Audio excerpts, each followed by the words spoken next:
Welcome to our channel. এই দুদিনে আমাদের পাশে থাকার জন্য তোমাদের সবাইকে অনেক অনেক থ্যাংক ইউ।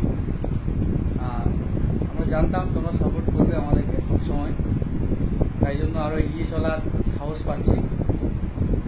তো আজকে চলে এসেছে একটা অন্য ব্লগ নিয়ে।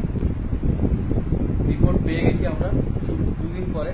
তো রিপোর্টটা যেখানে হয়েছে সেটা আমার কাজের জায়গাতে একটু দূরে, তো তাই জন্য কাজ থেকে বেরিয়েই মাত্র ওখানে গেলাম।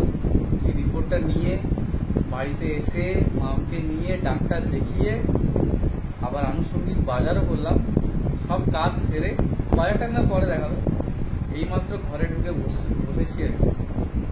মানে এতদিনে যে টেনশন ছিল ওটা এখনো অব্দি পুরো কমপ্লিটলি সলভ হয়নি। তোমাদের সবই বলবো ভিডিওতে, তোমরা দেখতে থাকো, সব জানতে পারবে। চলো আজকে ব্লগটা এখান থেকে স্টার্ট করা যাক। কী হয়েছে না হয়েছে সব জানার জন্য ব্লগটা সম্পূর্ণভাবে দেখতে থাকো। ভালো লাগলে অবশ্যই লাইক করো, কমেন্ট করো, শেয়ার করো। তো রিপোর্টে যেটা দেখালো, প্রথমে এখানে তিনটে টেস্ট দিয়েছিল না, তিনটে টেস্ট দিয়েছিল। সেই তিনটে টেস্টের রিপোর্ট ডক্টরকে দেখানো হলো। তো সেখানে জানা গেল ওর মানে নর্মাল যে কোলেস্টেরলের লেভেল হয় তার থেকে অত্যন্ত হাই লেভেলে আছে, মানে অনেকটা বিপজ্জনক অবস্থায় আছে। সেকেন্ডলি হচ্ছে ওর ব্লাডে ইউরিয়া বা এরকম কিছু একটা বললো, যেটার পরিমাণটা খুব বেশি, সেটাও মানে ঠিকঠাক পজিশনে নেই। আর থার্ডলি হচ্ছে ওর প্রেশার অত্যন্ত হাই।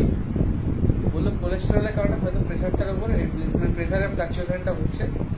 তো এইরকম দু তিনটে জিনিস ওর শরীরে এখন ধরা পড়েছে, যার জন্য ওর শরীরে অনেক কিছু সিমটম দেখা দিচ্ছে। আর এই ফোলাটাও হয়তো, এটা পুরোপুরি এখনও কনফার্ম নয়, কারণ সব ডায়াগনাইজ করা যায়নি একসাথে। তো যতটা বলছে আর কি, হয়তো এটার কারণেই পাটা ফুলতে পারে, তাই জন্য আগের ওষুধগুলো চালিয়ে যেতে বলেছে, সঙ্গে আরও কিছু ওষুধ দিয়েছে। আর হাই কোলেস্ট্রল হওয়ার কারণে ওর সম্পূর্ণ লাইফস্টাইলটাকে এখন চেঞ্জ করতে হবে।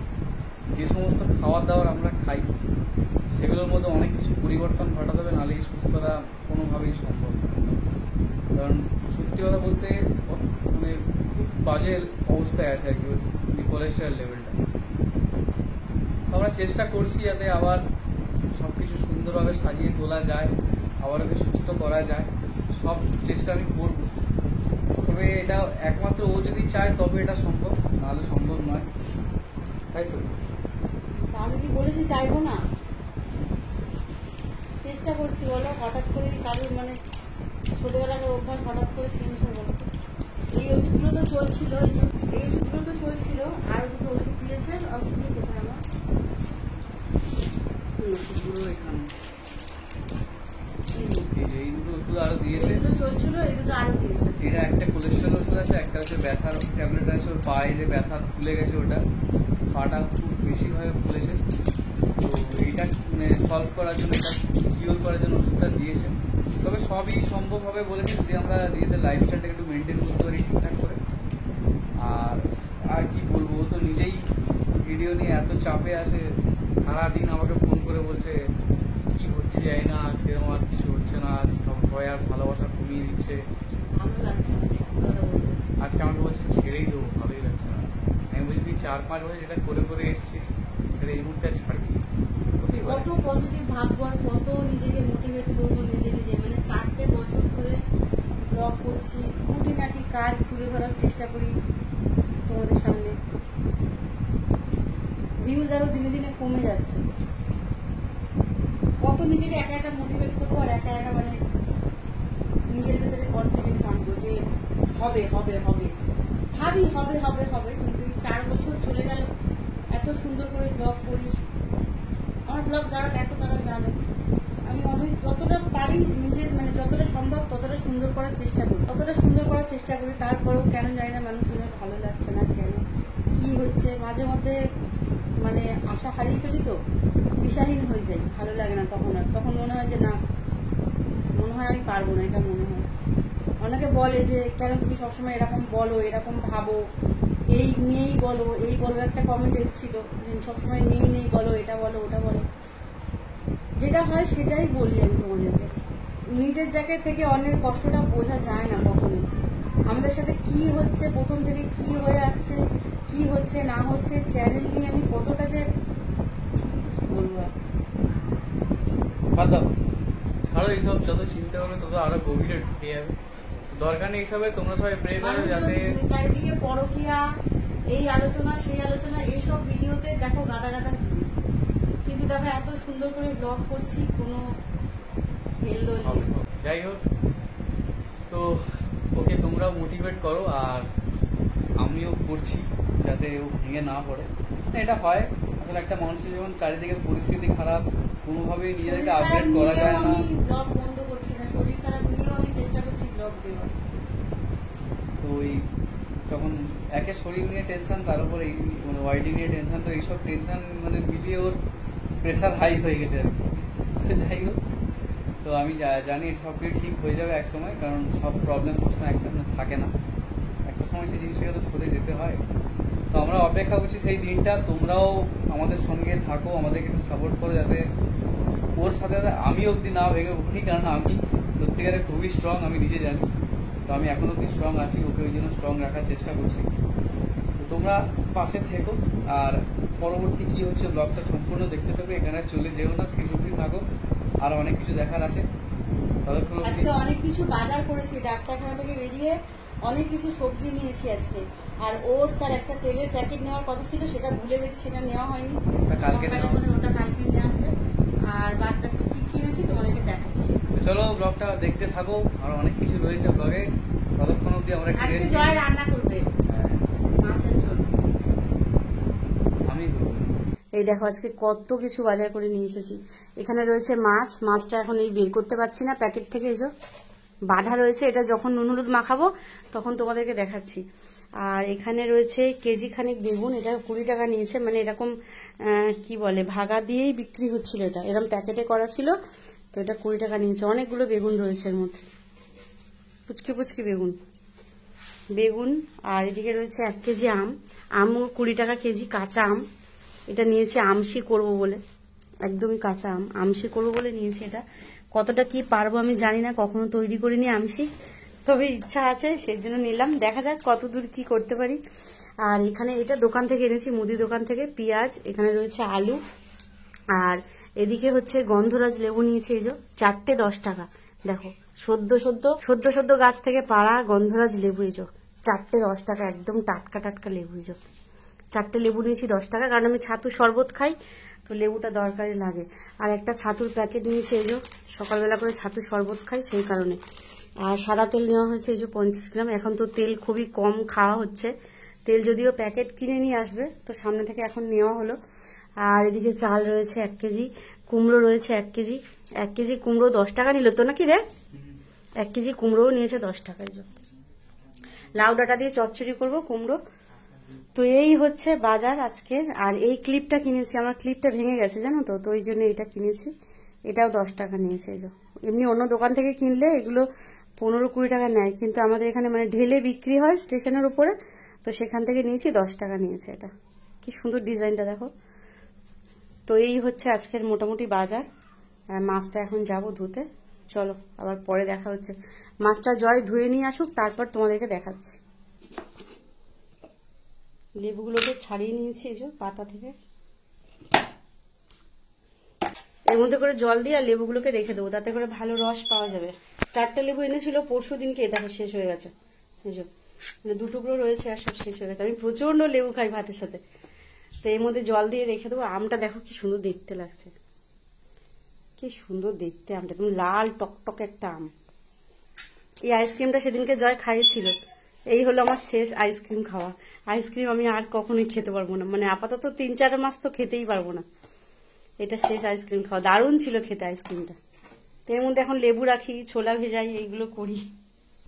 এই জন্য নিয়ে এসেছি চারাপোনা মাছ, চারাপোনা এটা কি বললো, রুই মাছের বাচ্চা তাই তো, 1 কেজির পোনা মাছ, যাই হোক 1 কেজির উপরে মাছ খাওয়া একদমই মানা, ছোট মাছ খেতে হবে, তো এই মাছ নিয়ে এসেছে সেই কারণে।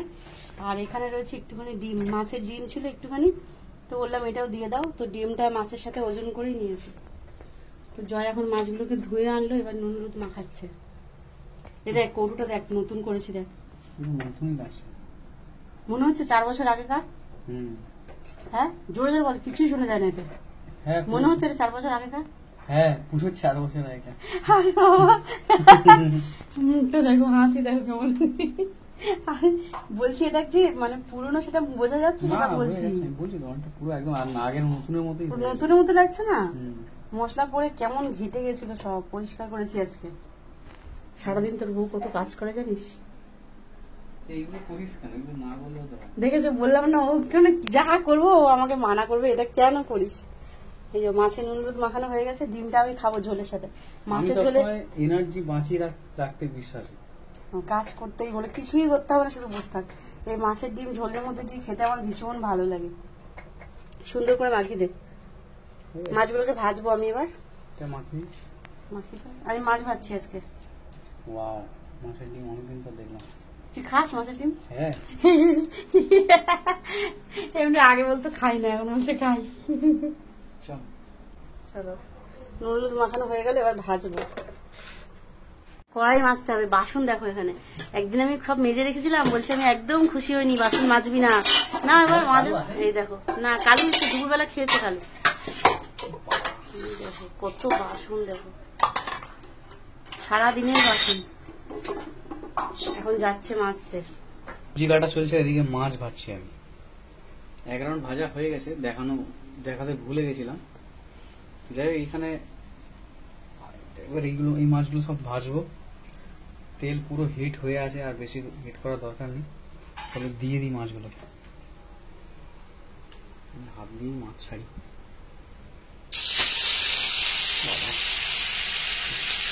তেল ভয়ঙ্কর গরম হয়ে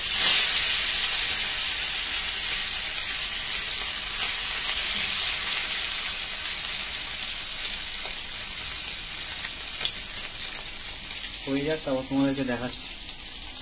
এখন বাজে রাত্রি 11:30 মতো, না 11:30 না, 11টা বাজে, সরি 11টা বাজতে যায়। তো আমার সবজি এখন সবে কাটা হলো। এটা হচ্ছে মাছের ঝোলের, জ্যান্ত মাছের ঝোল হবে, এই বেগুন আলু আর টমেটো দিয়ে। আর এখানে রয়েছে একটা চচ্চড়ি করব ডাটা দিয়ে, কলমি শাকের ডাটা।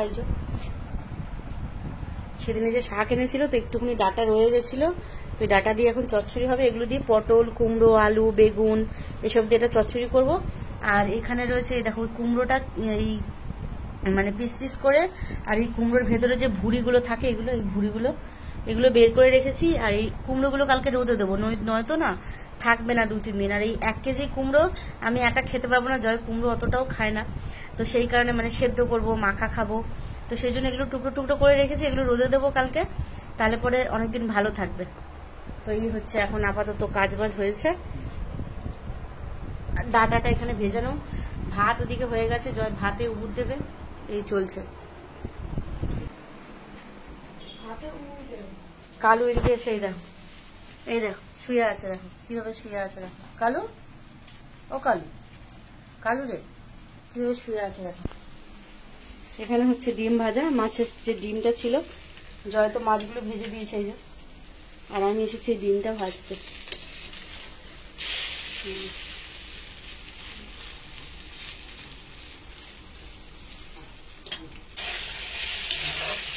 মশলা ভালো করে কষিয়ে নিয়েছি, টমেটো, পেঁয়াজ, জিরে গুঁড়ো আর হলুদ গুঁড়ো, আর কিছুই দিইনি এতে, ঝাল দিইনি, অল্প কাঁচা লঙ্কা দিয়েছি, লঙ্কা গুঁড়ো দিইনি।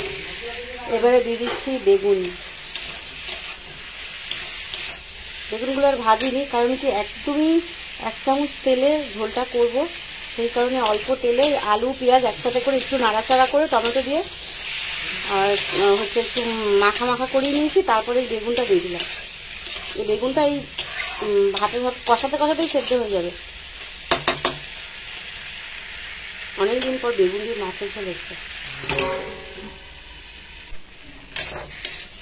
বেগুন আর আলু ভালো মতো কষানো হয়ে গেছে, দেখো বেগুনটা নরম হয়ে এসছে পুরো, দেখো একদম নরম হয়ে গেছে বেগুন। এবার দিয়ে জল,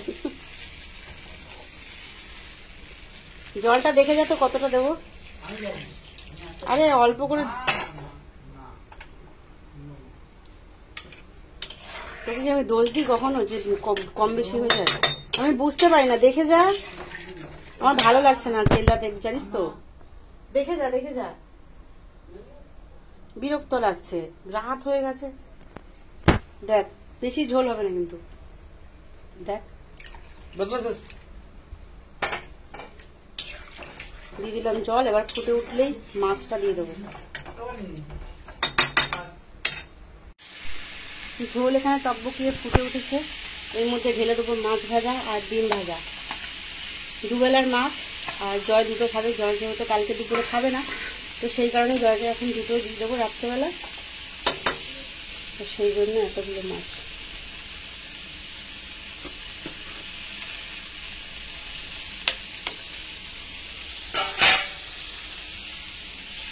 এটা এখানে ফুটতে থাকুক।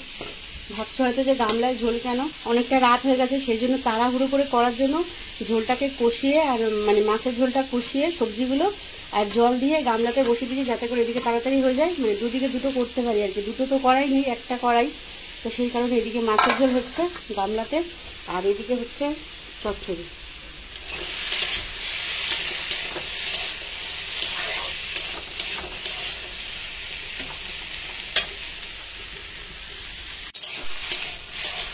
মাছের ঝোল নামিয়ে দিয়েছি। আর এখানে কুমড়ো, আলু, বেগুন একটু নাড়াচাড়া করে নিয়েছি। ভাজা ভাজা পুরো হবে না, কারণ কি তেল একদমই নেই। দেখতে পাচ্ছি শুকনো খুন্তি, পুরো শুকনো কড়াই আর কি। তো ভাজা ভাজা সেরকম হবে না, তো নাড়াচাড়া করে নিয়েছি। এবারে ডাঁটাগুলো দিয়ে দেবো। একটা শাকের ডাঁটা ছিল কয়েকটা।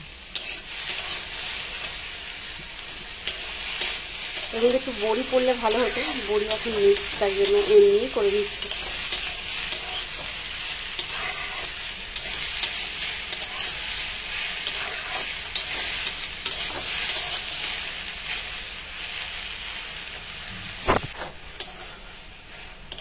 চচ্চড়ি দেখো একদম গা মাখো মাখো হয়ে এসেছে।